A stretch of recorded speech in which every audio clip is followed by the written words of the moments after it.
जी कांसीराम साहब पहले DS4 बनाईस तो DS4 में सबसे स्टार्ट करीस रायपुर से साइकिल चलवाईस रैली साइकिल रैली।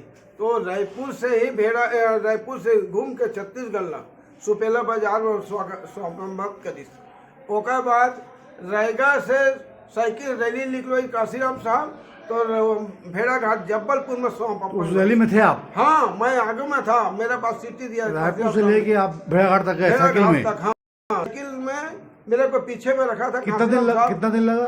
वो कम से कम 15-16 दिन से हम आगे। तो आप बता रहे थे कि कांसीराम जी आपको पीछे बैठाए थे? हाँ जी, मैं पीछे मेरे को विसिल दिया था। विसिल मारता तो वहाँ पेशाब पानी के लिए खड़ा हो जाता। 25 किलो 100 किलोमीटर 50 किलोमीटर दूर कहीं किनारे होता, वहाँ खाना उन्हें बनते और वहाँ खा के फिर सुबह नाश्ता करके फिर निकलते थे। इसका उद्देश्य क्या था? उद्देश्य था कि बहुजन समाज पार्टी को जोड़ना, दिखाना कि इसका नाम था DS4, समाज को जगाने के लिए। समाज को जगाने के लिए। उस समय किसी ने कहता था कि DS4 क्या है हम नहीं जानते, तो कांसीराम ने उसको बताया था। उसके बाद में पूरी से दिल्ली 5 कोने से भारत में 5 कोने से निकाल के दिल्ली में कांसीराम साहब का कार्यक्रम बनाया था। और पूरी से दिल्ली साइकिल निकाला था, उसमें भी मैं साथ में था। कब की बात है? कब की बात है? ये DS4 के बाद में। DS4 के बाद में किस सन की बात है? किस सन की याद तो नहीं होगा, बहुत दिन की बात है। हाँ। वहाँ कितने लोग जुड़े थे? वहाँ कम से कम 100 आदमी उसके कांसीराम साहब के पीछे में 100 आदमी चलते थे साइकिल में।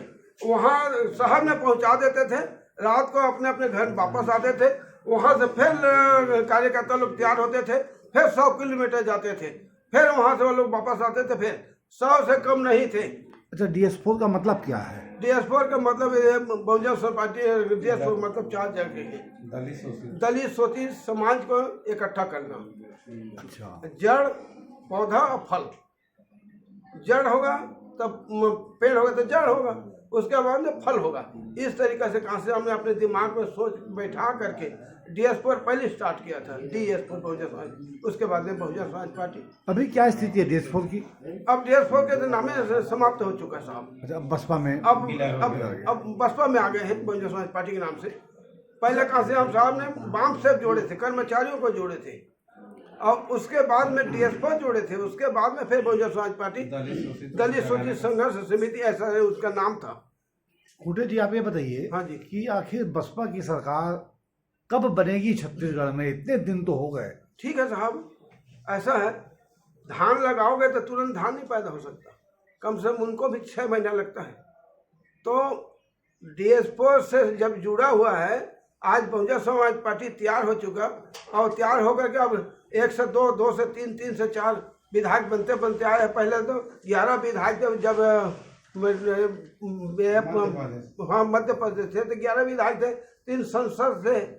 अभी सिर्फ बहुजन समाज पार्टी छत्तीसगढ़ में 3 विधायक, छबील रात्रे वो बन गए, दाऊराम रत्नाकर बन गए, केशव चंद्र बन गए, इंदू बंजारे बन गए। इस तरीके से दिन के दिन बढ़ते जाएगा, और उनको कोई हालत नहीं है कि बहुजन समाज पार्टी को रोक सके।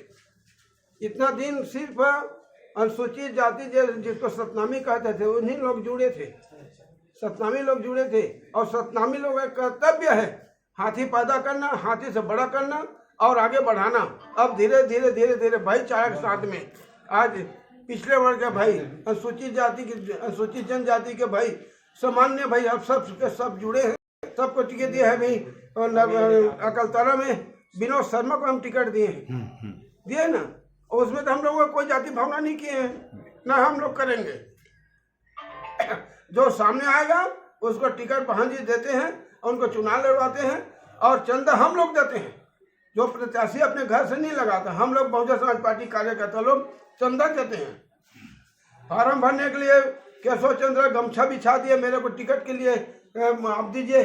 उस समय 55,000 रुपया चंदा हुआ, उसी समय गमछा बिछाया तो कार्यकर्ता हमारे लड़ो जाओ करके दिया। पहली बार में? अभी हाँ, 23 के समझ में। हाँ, 23 में। वाह, हाँ, बहुत बढ़िया, बहुत बढ़िया। और राधे श्याम चंद्र चापा से लड़ रहे, उनको 71 लाख रुपया चंदा दिए कार्यकर्ता लोग, वकील वगैरह कार्यकर्ता लोग 71 लाख रुपया दिए कि जाओ चुनाव लड़ो। 71,000 की लाख। लाख राधेश्याम सूर्यवंशी को।